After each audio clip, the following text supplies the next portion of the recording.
Mantan teolog sejarawan Calvinis berusaha menyangkal gereja Katolik dan menjadi Katolik.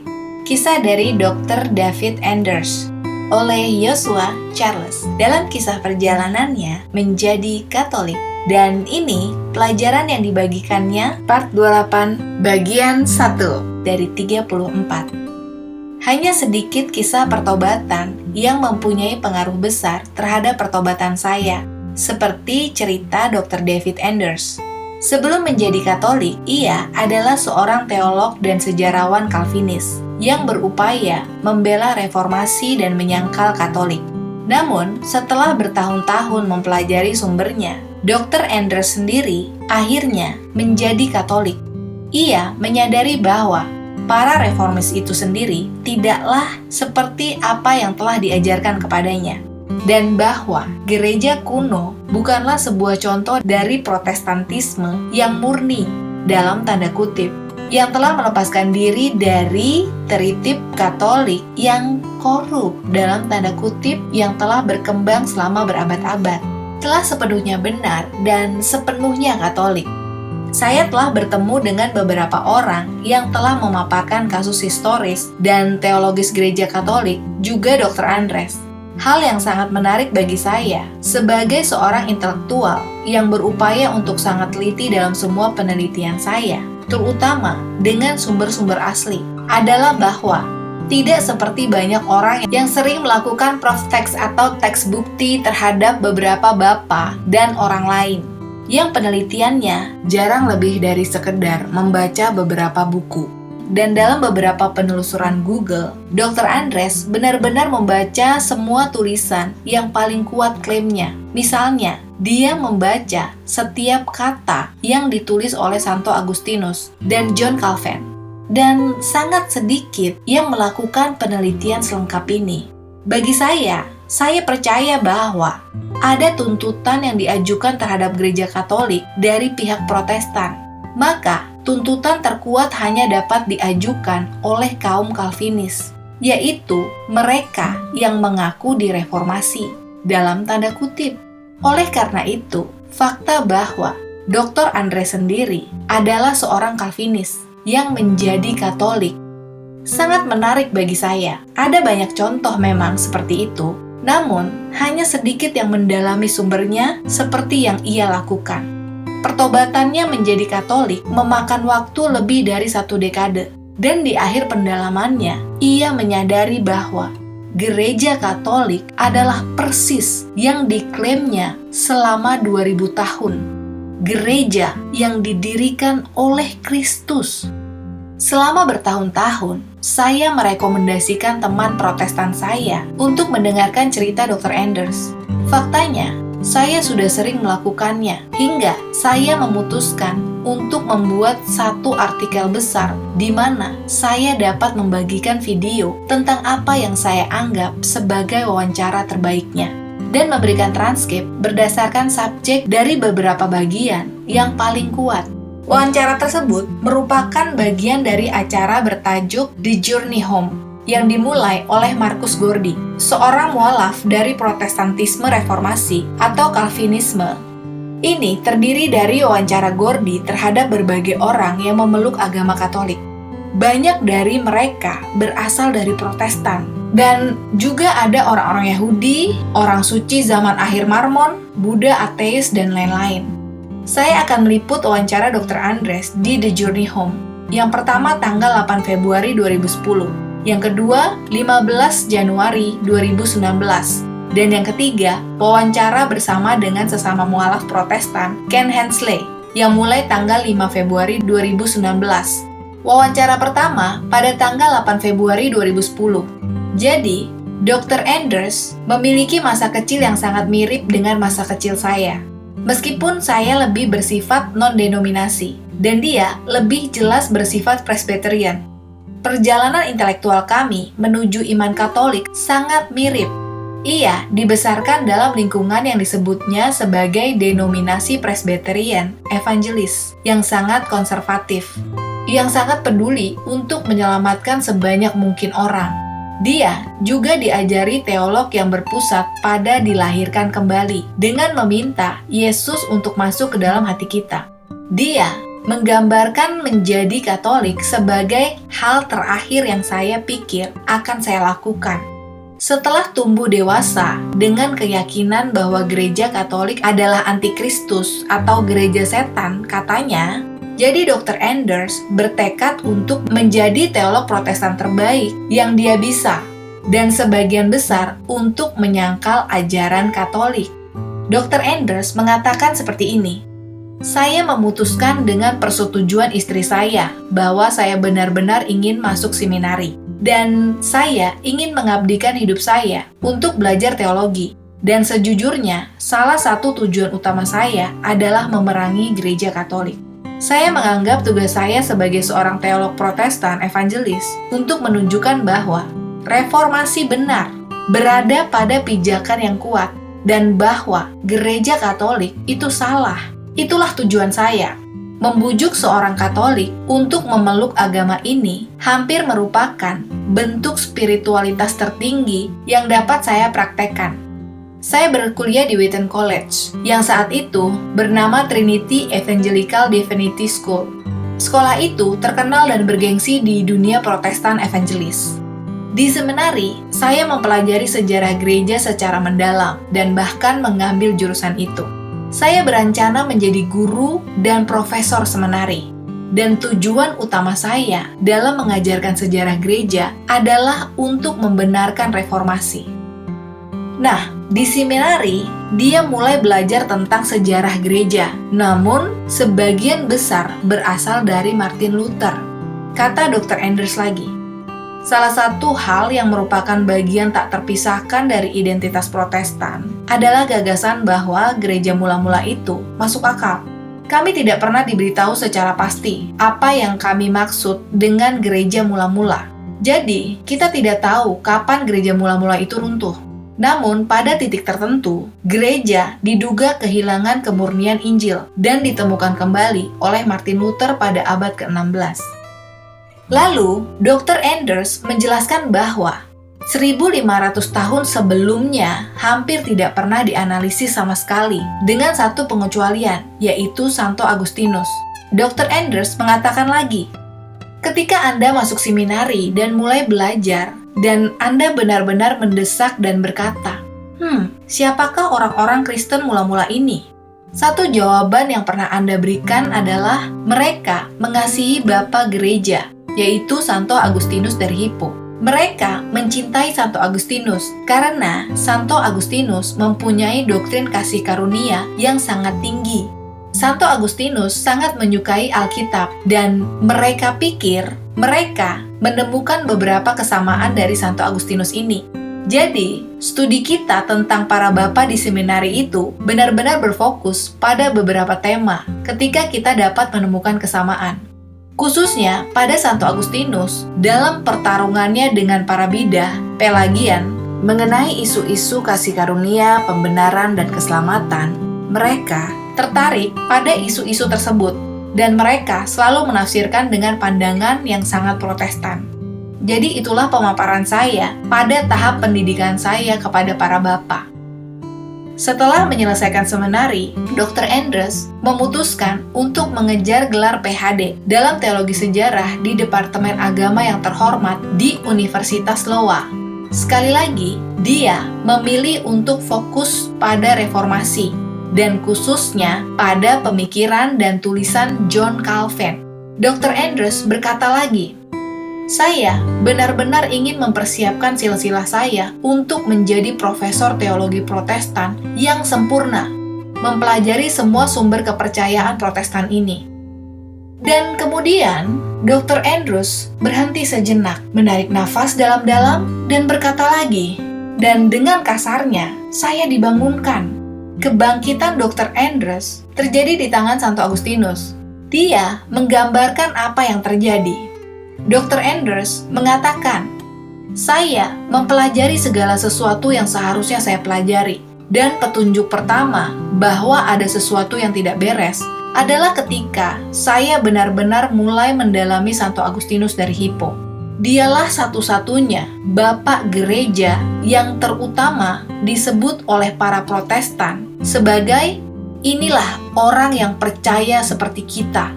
Dan saya membaca ribuan halaman buku Santo Agustinus. Dan saya mengikuti ujian komprehensif tentang Santo Agustinus. Dan saya mempelajari Santo Agustinus. Dan saya menemukan hal yang mengejutkan bahwa Santo Agustinus adalah seorang Katolik. Dan ketika saya melihat pandangannya tentang keselamatan dan pembenaran, mereka adalah orang Katolik. Saya memihak mereka pada Konsili Trente. Mereka beragama Katolik. Saya kemudian membandingkannya dengan tulisan Thomas Aquinas, dan mereka juga beragama Katolik. Dan saya menyadari bahwa aksen Protestan yang unik yang digunakan Luther pada pembenaran dan keselamatan, khususnya iman saja, sama sekali tidak ada dalam pikiran Santo Agustinus. Benar-benar absen, benar-benar tidak ada. Dan pada kenyataannya, pandangannya, maksudnya pandangan Santo Agustinus ini dikutuk, ditolak oleh para reformis. Tetapi bukan namanya. Mereka tidak menolak nama Santo Agustinus ini, tetapi mereka menolak pandangannya. Jadi hal ini mengganggu saya. Dan saya mulai melihat lebih dalam lagi dan berpikir, kalau bukan Santo Agustinus, mungkin ada orang lain sebelumnya. Mungkin Santo Agustinus kehilangannya, tetapi ada orang lain yang benar. Setelah menyadari bahwa Santo Agustinus sepenuhnya Katolik dan tidak menganut pandangan Luther tentang pembenaran, Dr. Endres kemudian menggali lebih jauh lagi ke dalam sejarah gereja. Dr. Endres mengatakan lagi, saya dapat mengingat secara spesifik ketika saya mengetahui bahwa Santo Agustinus adalah seorang Katolik dan bahwa dia benar-benar tidak menganut pandangan Luther. Dan kemudian saya bergegas masuk dan menemukan seorang teman Lutheran saya dan berkata, "Di mana? Haruskah aku pergi sekarang? Bapak mana yang harus saya baca?" Dan dia, teman saya, tidak mempunyai jawaban. Namun, saya mulai melihat kembali pada abad ketiga, abad kedua, dan hal itu bahkan lebih mengerikan. Karena semakin awal saya pergi, maka mereka semakin tidak terlihat seperti orang Protestan. Dan doktrin gereja abad kedua semakin disingkirkan dari Luther. Lalu saya berpikir, mungkin saya perlu mengkaji ulang tulisan Santo Paulus. Jadi saya akan kembali ke teks Yunani saya, kemudian saya akan kembali ke Alkitab, lalu saya akan melihat ke kitab suci itu sendiri, dan melihat dapatkah saya menemukan Luther dalam tulisan Santo Paulus. Lalu, Dr. Enders bertekad untuk berkonsultasi dengan semua pihak yang berwenang, yang ia bisa, khususnya pihak berwenang Protestan. Dia bertekad dalam kata-katanya untuk meyakinkan diri sendiri akan kebenaran posisi Luther mengenai kitab suci. Dalam studinya, Dr. Enders menemukan sebuah gerakan dalam keilmuan Protestan yang disebut perspektif baru tentang Paulus, yang berupaya menafsirkan Paulus dalam konteks Yahudi pada abad pertama. Dr. Enders mengatakan, mereka adalah ahli Alkitab kelas 1. Semuanya Protestan. Semuanya memiliki pandangan Protestan terhadap Alkitab sebagai satu-satunya aturan iman. Dan saya menemukan bahwa yang terbaik dalam kesarjanaan Protestan di abad ke-20 menolak Luther. Pandangan mereka terhadap Paulus tidak sepenuhnya Katolik. Namun, hal-hal tersebut memberi saya kerangka untuk melihat bahwa Santo Paulus juga sama seperti Santo Agustinus. Tidak dapat dibaca secara benar dan jujur dari sudut pandang Lutheran. Luther salah memahami Paulus. Jadi, berdasarkan sumber iman dari para bapak gereja dan dari pakar Protestan terbaik, saya akhirnya sampai pada kesimpulan bahwa pembenaran hanya karena iman adalah penemuan abad ke-16. oleh seorang biarawan Sakson yang meninggalkan gereja dan bukan bagian dari agama Kristen yang bersejarah. Namun saya masih belum mempertimbangkan untuk menjadi Katolik saat itu. Dan karena itu, iman saya menjadi terguncang. Proses ini berlangsung selama bertahun-tahun. Namun, Dr. Andrews memutuskan untuk mengesampingkan pembenaran tersebut. Begitu, ia menyebutnya dengan harapan bahwa ia dapat melanjutkan dengan hati nurani yang baik, mempersiapkan diri untuk bekerja di lembaga Presbyterian. Kemudian, dia mulai mempelajari tulisan-tulisan para reformis itu sendiri, khususnya Calvins. Dan pada saat itu, dia berkata, "Saya kembali mengalami pencerahan yang besar." Dr. Andrews kemudian mengatakan lagi, itu kebangkitan yang keras adalah bahwa para reformis itu sendiri tidak mempercayai doktrin yang diajarkan kepada saya saat saya tumbuh dewasa, bahwa ada perbedaan antara agama Kristen Evangelis Amerika abad ke-21 dan agama Protestan abad ke-16.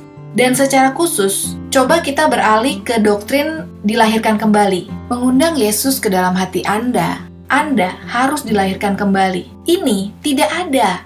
Hal ini sama sekali tidak ada dalam tulisan Calvin atau Luther. Keduanya, mereka beranggapan bahwa kehidupan Kristen dimulai dengan baptisan. Sekarang, pemahaman mereka tentang baptisan tidak sepenuhnya bersifat Katolik. Ada beberapa hal yang benar, ada beberapa hal yang salah. Namun, mereka semua bersepakat bahwa kehidupan Kristen dimulai pada saat pembaptisan. Anda dapat membaca seluruh tulisan Calvin, dan Anda tidak akan menemukan satupun nasihat kepada pembaca Kristen bahwa siapapun di dalamnya harus dilahirkan kembali. Asumsinya adalah saya bisa melihat doktrin sola scriptura. Saya selalu berpikir bahwa itu sangat berarti. Baiklah, saya perlu membaca Alkitab dan mencari tahu apakah doktrin yang diajarkan kepada saya itu benar. Itu yang saya lakukan dengan pembenaran. Dan saya menyadari bahwa sola scriptura, hanya Alkitab saja, tidak diterapkan pada abad ke-16.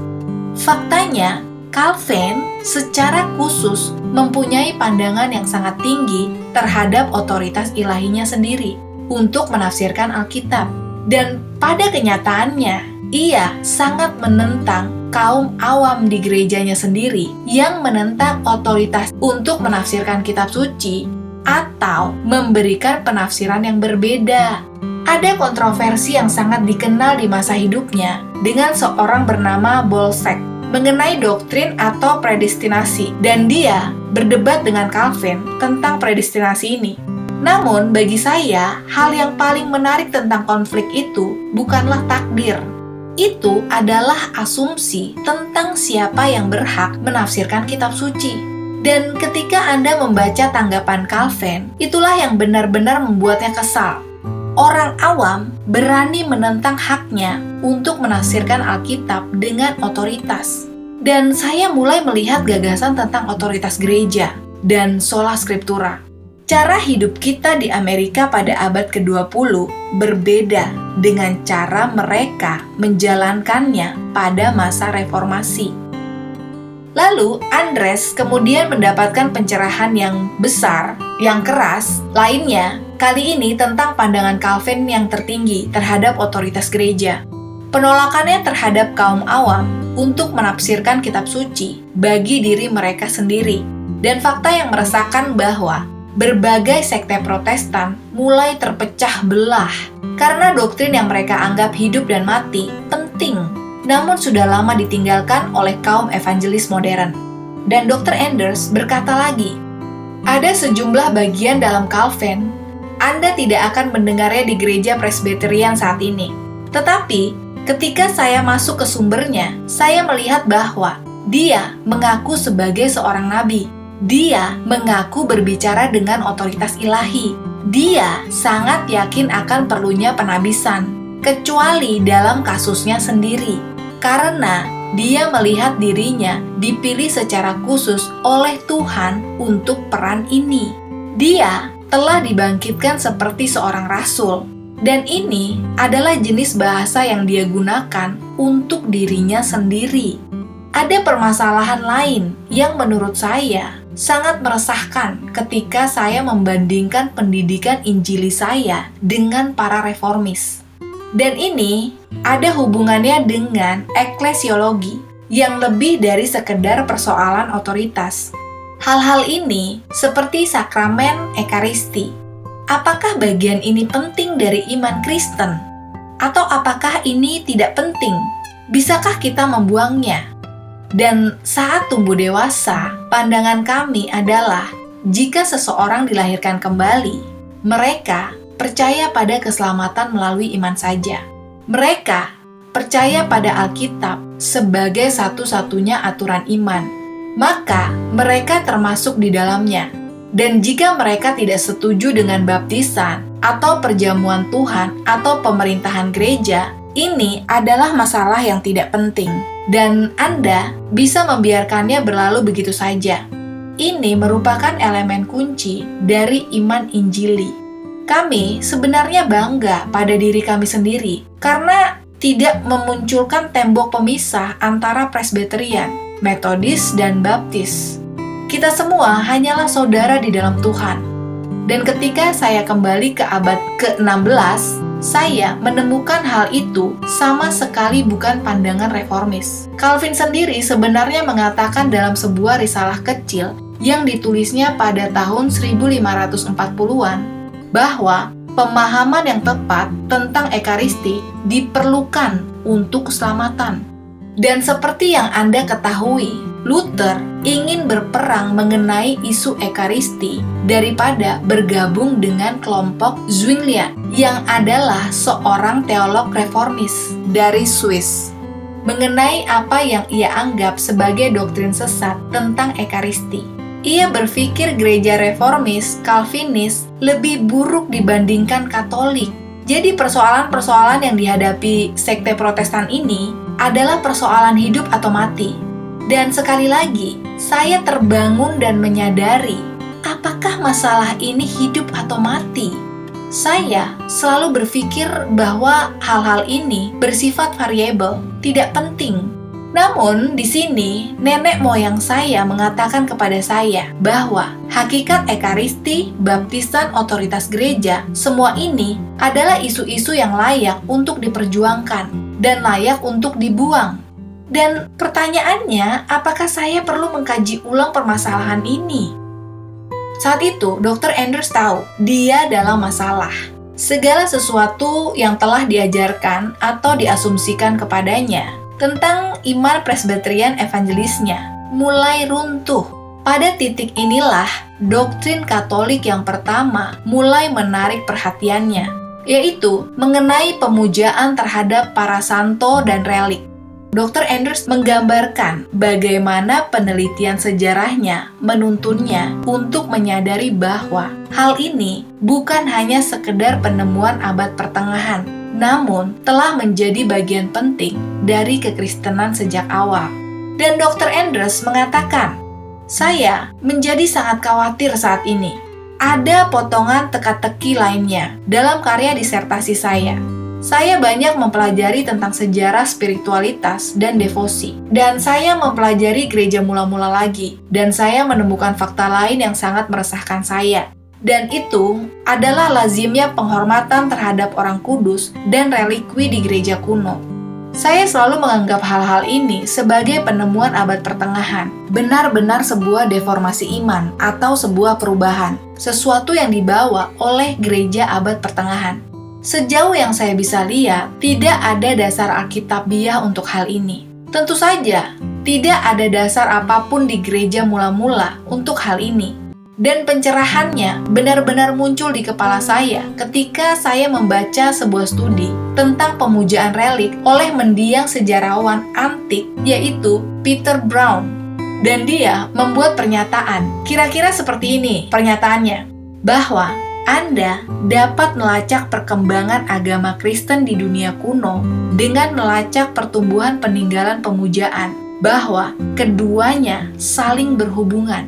bahwa Anda tidak dapat memisahkan satu dari yang lain dan yang lain.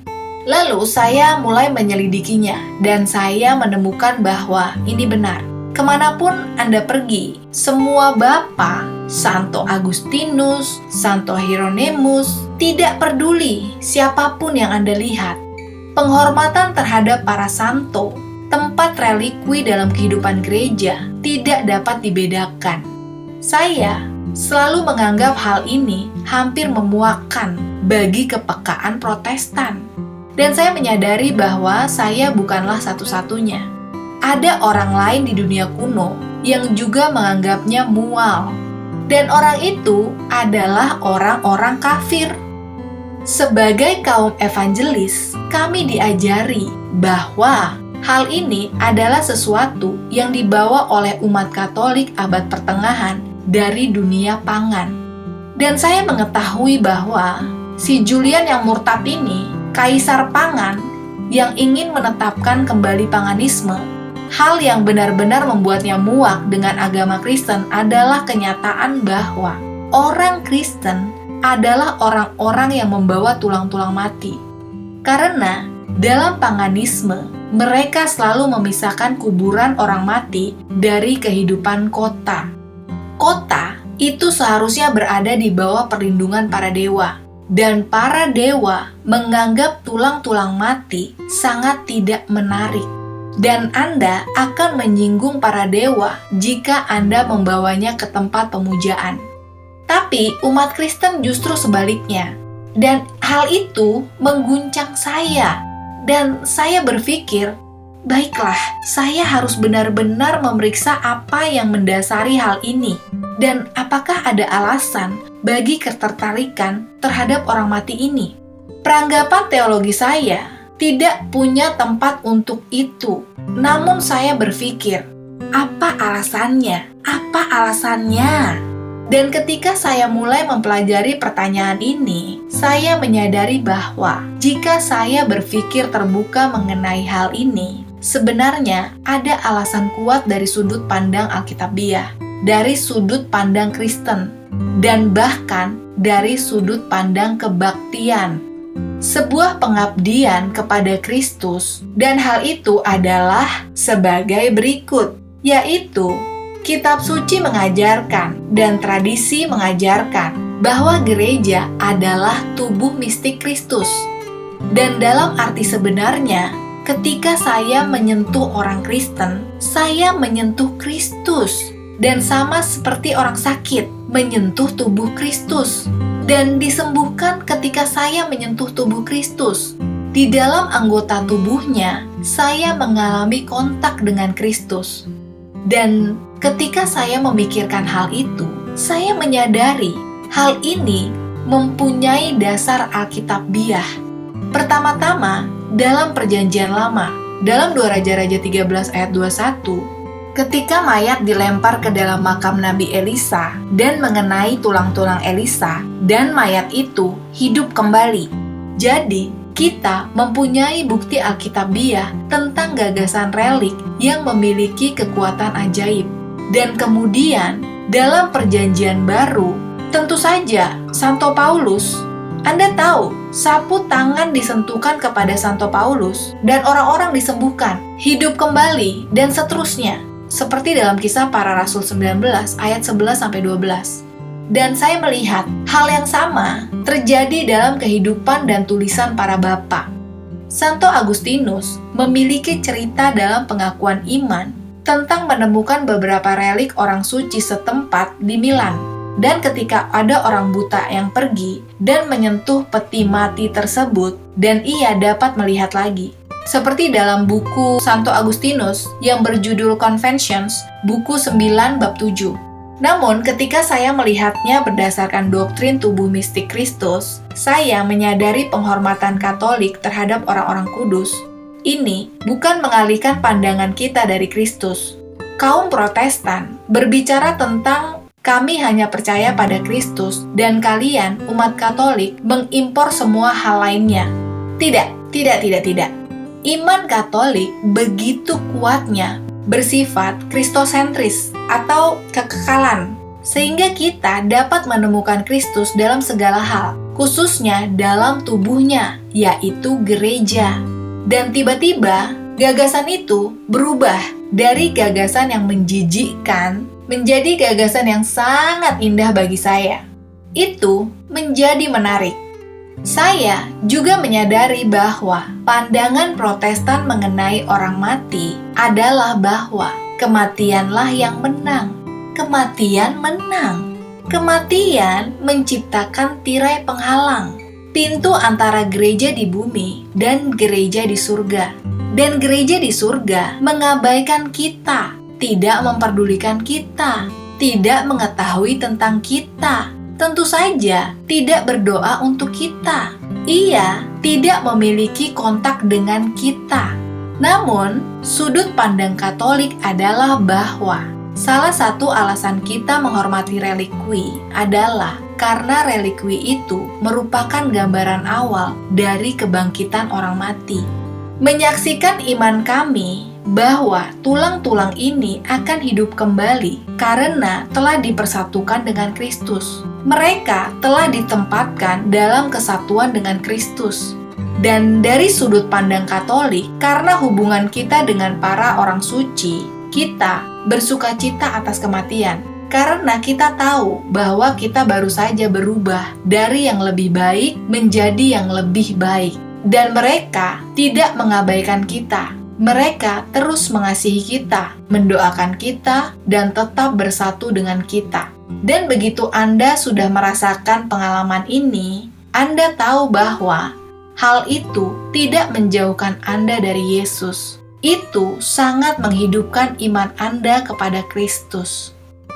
Pada titik ini, Dr. Anders dapat melihat bahwa tidak hanya apa yang telah diajarkan kepadanya tentang imannya, tetapi apa yang telah diberitahukan kepadanya tentang gereja Katolik adalah salah.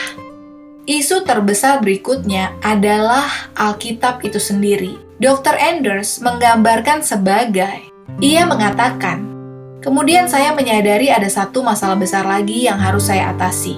Alkitab, hanya Alkitab saja, itu hampir merupakan pukulan terakhir saya. Saya selalu diajar, selalu berasumsi. Pertanyaan teologis apapun yang saya miliki, saya harus membuka Alkitab untuk menjawabnya. Alkitab adalah otoritas terakhir. Semua pertanyaan lain ini membuat saya bertanya, benarkah itu? Sola Scriptura, apa dasarnya? Jadi, saya kembali ke sumbernya. Dan saya mulai dengan Calvin dan Luther. Dan apa yang mereka katakan tentang Alkitab. Saya menyadari bahwa dengan segala maksud dan tujuan, para reformis tidak mempunyai pembelaan terhadap sola scriptura. Mereka hanya menegaskannya. Mereka berdebat beberapa kali di sana dan di sini. Namun, pada dasarnya, argumen-argumen tersebut seperti kita harus mendengarkan suara Tuhan, bukan suara manusia. Maksud saya, kebenaran truisme yang tidak menjadi argumen nyata, tidak membuktikan apapun.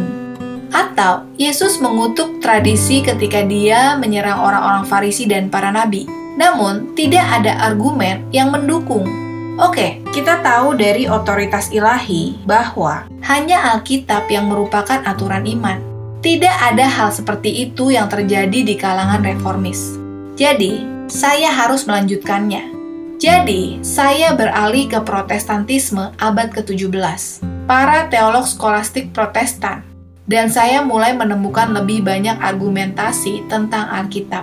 Dan tentu saja saat ini, di abad ke-20 dan abad ke-21, Anda akan menemukan para teolog evangelis yang menyadari bahwa mereka akhirnya harus mengatasi masalah ini dan membahas bagaimana kita benar-benar memahami Alkitab sebagai satu-satunya aturan iman. Saya membuat penemuan ironis yang sangat besar, di mana hal-hal tersebut sesuai dengan tradisi, untuk membenarkan anggapan bahwa Alkitab adalah satu-satunya aturan iman.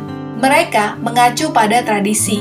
Mereka menemukan beberapa bapak gereja yang terlibat dalam perdebatan teologis dan mengacu pada kitab suci. Atau percaya atau tidak, mereka melihat pada para teolog abad pertengahan, atau mereka menunjuk pada Luther dan Calvin, atau mereka menunjuk pada pengalaman mereka sendiri. Namun, argumen utama mereka yang mendukung Alkitab adalah seruan kepada tradisi. Kini, beberapa di antara mereka memberikan perbedaan pendapat dengan mengatakan, "Ya, tapi ini bukan tradisi Katolik. Kita sedang membicarakan tradisi lain. Itu bukan wewenang Paus." Namun, pada akhirnya mereka mengacu pada tradisi. Beberapa dari mereka sebenarnya telah mengakui kontradiksi yang ada. Dan ada juga seorang teolog Presbyterian, R.C. Sproul, yang sebenarnya mengatakan bahwa kami tidak memiliki kanon kitab suci yang sempurna. Kami mempunyai daftar buku-buku yang sempurna. Yang selalu menurut saya, ya maaf, sebagai sesuatu yang tidak masuk akal.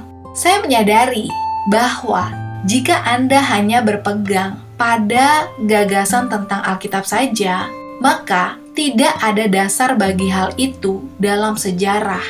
Anda terlempar kembali pada teks kitab suci itu sendiri dan perkataan Kristus sendiri, dan Anda harus kembali dan memeriksanya kembali.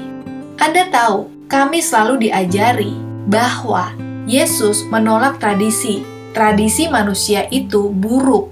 Yesus menolaknya. Karena itu, kita harus menolak tradisi dan memilih kitab suci. Yesus selalu mengacu pada kitab suci. Nah, argumen seperti inilah yang selalu diberitahukan kepada kami. Jadi, saya kembali dan melihat cara Yesus menggunakan kitab suci. Dan memang benar, Yesus sering mengutip Perjanjian Lama. Dan apakah Yesus mengutip Perjanjian Lama sebagai otoritas terakhir dan satu-satunya aturan iman? Dengan tidak bermaksud nih ya, ia sebenarnya menunjuk pada otoritasnya sendiri sebagai penulis kitab suci dan penafsir Perjanjian Lama yang tidak dapat salah. Dan di permukaan kadang-kadang tampaknya membuang hal-hal dalam Perjanjian Lama yang memiliki waktu dan tempat yang tidak relevan lagi. Tentu saja, hukum makanan, penyunatan, hal-hal semacam ini, tidak ada satupun Perjanjian Lama yang membenarkan hal itu. Hanya otoritas Kristus yang membenarkan hal itu. Sekarang, apa yang dia lakukan dengan otoritas itu?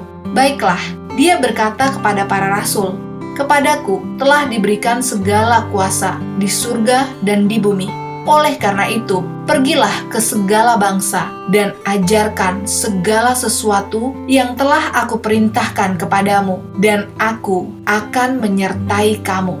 Sebuah janji bantuan ilahi sampai akhir zaman. Jadi, wewenang yang dimiliki Kristus untuk menafsirkan kitab suci, untuk mengubah undang-undang kitab suci, untuk mengacu pada otoritasnya sendiri. Kamu mendengar bahwa hal itu ada tertulis. Tetapi menurutku, ia sekarang diteruskan kepada para rasul. Sekarang, adakah di dalam kata-kata Kristus yang menyebutkan kitab suci Perjanjian Baru? Tidak. Tentu saja tidak. Yesus tidak pernah menyebutkan kitab Roma, kitab Galatia. Meskipun dia menunjuk pada nabi-nabi Perjanjian Lama secara individu, dia tidak pernah menunjuk pada kanon kitab suci.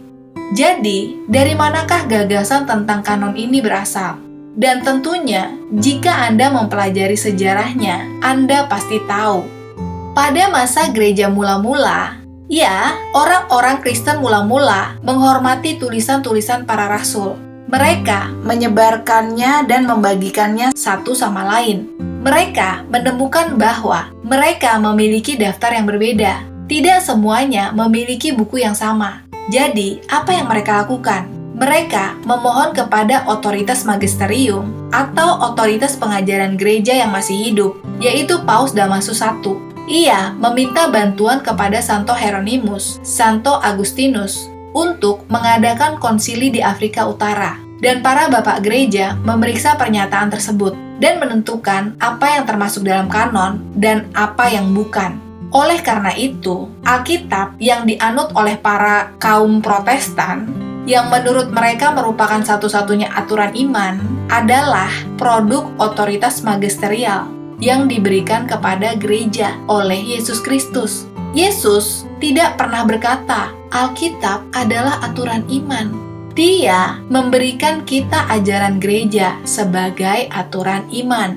Jika Anda mengambil sudut pandang itu dari R.C. Sproul, jika Anda percaya bahwa Alkitab adalah kumpulan kitab-kitab yang tidak mungkin salah, Luther tidak akan pernah menggunakan bahasa tersebut. Namun sebenarnya itulah yang dipegangnya, karena Luther rela membuang kitab-kitab yang sebelumnya dianggap kanonik. Anda harus menyimpulkan bahwa kita tidak memiliki kepastian aturan iman kita. Karena bagaimana saya tahu pada analisa terakhir bahwa kitab Roma adalah bagian dari kanon, atau bahwa kitab Galatia adalah bagian dari kanon. Lalu, bagaimana jika saya tidak menyukai surat Galatia? Bisakah saya membuangnya seperti Luther? Anda tahu, Luther tidak menyukai James. Luther tidak menyukai teks Deuterokanика. Bolehkah saya membuang kitab Galatia jika saya tidak menyukainya? Ada bidah awal seperti Marcion yang melakukan hal tersebut. Mereka tidak menyukai kitab-kitab tertentu dalam Alkitab dan mereka membuangnya. Bolehkah saya melakukan hal itu juga? Bagaimana dengan surat kepada Laodikia? Haruskah itu ada di sana? Haruskah kita menggalinya dan menemukannya? Jadi, bisakah saya mempunyai kepastian yang sama? Kepastian objektif tentang apa itu iman Kristiani seperti yang dimiliki para rasul. Bisakah saya mempunyai kepastian yang sama seperti yang dimiliki gereja mula-mula? Mereka tahu apa itu iman Kristen. Mereka tahu dengan pasti bahwa Kristus mengajarkan dengan otoritas ilahi pesan dari Allah tentang bagaimana mengenal Dia dan menjalin hubungan dengan Dia. Bolehkah saya mengetahui apa itu? Dapatkah saya mengetahui apa yang Yesus katakan? Apa yang Dia ajarkan? Ya, hanya jika Dia memberikan saya kriterianya. Hanya jika Kristus berkata, inilah cara kamu mengetahui apa yang aku katakan. Inilah cara kamu mengetahui apa yang aku ajarkan. Dan Dia tidak memberikan kita kanon kitab suci. Dia memberikan kita ajaran gereja. Jadi, begitulah sola scriptura untuk saya. Dan saya benar-benar harus mempertimbangkan agama Katolik. Demikian, karena penjelasan part 28 ini sangat panjang, kurang lebih 2 jaman, jadi saya membaginya menjadi 2 bagian. Dan tetaplah setia pada iman Katolik kita. Sampai jumpa lagi bersama saya, Benedikta. Salam sukacita.